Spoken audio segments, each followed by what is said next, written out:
Hey everyone, welcome to Hot Celeb Tea. Let's talk about the extramarital affair of Pakistani cricketer Shoaib Malik, Sania Mirza and Sana Javed के बारे में।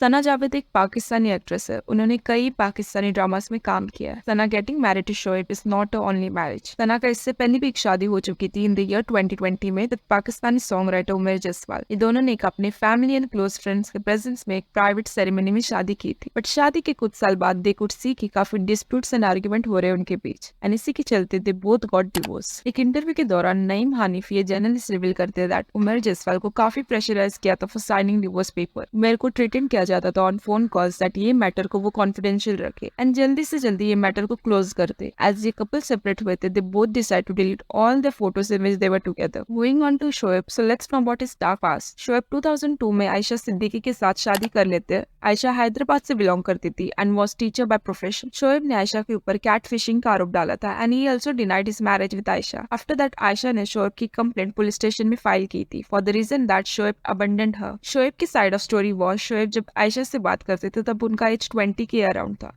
शोएब ने आयशा को कभी देखा नहीं था। वो दोनों ऑनलाइन या फोन पे बात करते रहते and that's how their relationship started. Shoaib ने आयशा को फर्स्ट टाइम देखा था जब आयशा ने उनको कुरियर से अपनी फोटोज भेजी थी एंड शोएब आयशा की फोटोज देखकर उनके प्यार में पड़ गए थे and wanted to marry her and इसी तरह उनकी टेलीफोनिक वे में उनकी शादी हो जाती है। लेटर जब आयशा एंड शोएब आमने सामने मिले तब शोएब आयशा को पहचान नहीं पा रहे थे एंड काफी गुस्से में थे because according to Shoaib Ayesha ने उन पर चीट किया था बाय सेंडिंग हिम फोटोज जो उनके नहीं थे एंड जब आयशा के पेरेंट्स को सारी चीजों का पता लगा तब उन्होंने उनकी साइड ऑफ रियलिटी को भी बताया। दे सेड कि उनकी शादी के बाद उन्होंने कई ग्रैंड वे में पाकिस्तान में उनका रिसेप्शन ऑर्गेनाइज किया था and Ayesha was also pregnant but उनका मिसकैरेज हो गया था एंड ये सारे प्रूफ को आयशा ने पुलिस स्टेशन में जमा किए थे। शोएब ने सानिया से शादी करने के 2-3 दिन पहले आयशा को डिवोर्स दे दिया था एंड शोएब ने एज अ एलिमोनी उनको 15 करोड़ रुपीस भी दिए थे। शोएब की सानिया से मुलाकात 2003 इस ईयर में होती है and after this meet they became each others good friend as both were from sports background that why it became very easy to develop a bond। तो एक इशू इनके रिलेशनशिप में था was that शोएब पाकिस्तान से belong करते थे जिसकी वजह से उनको काफी हेट मिला फ्रॉम द नेशन जहाँ से वो बिलोंग करती थी। बट एज उनके पेरेंट्स मोस्टली हर फादर एक बहुत बड़े फैन थे क्रिकेट के, सो इसकी वजह से इनके मैरिज में उनकी फैमिली का पूरा सपोर्ट था बिकॉज ऑफ विच इनकी शादी एक मुस्लिम तरीके से स्मूथली 2010 में हो गई थी। शादी के बाद सानिया काफी खुश थी as she was married to the love of a life. But चीजें ने काफी बड़ा टर्न लिया इनकी लाइफ में। दोनों के बीच बहुत बड़े आर्ग्यूमेंट्स होने लगे जो कंट्रोल के बाहर थे। 2018 इस ईयर को शोएब एंड सानिया को उनका सन इजहान बॉर्न होता है because of which Sania and Shoaib का बॉन्ड बेटर होने लगा था। बट रिसेंटली शोएब की शादी के फोटो सर्कुलेट हुए एंड दैट्स व्हेन सानिया के फादर ने रिवील किया था दैट सानिया ने शोएब को खुला दिया। इन सिंपल वर्ड्स में देखा जाए तो इट्स अ प्रोसीजर जिसकी वजह से the woman in the marriage has the right to initiate the divorce. Sana and Shoaib 3 साल तक एक दूसरे को डेट कर रहे थे while Shoaib was married to Sania and जैन 2024 को एक प्राइवेट सेरेमनी में शोएब का साना के साथ एक निकाह होता है। शोएब को अपने हरकतों के लिए काफी ट्रोल एंड बैकलैशेस भी मिले। That is all for today. Thanks for listening. If you like such content do subscribe to our channel.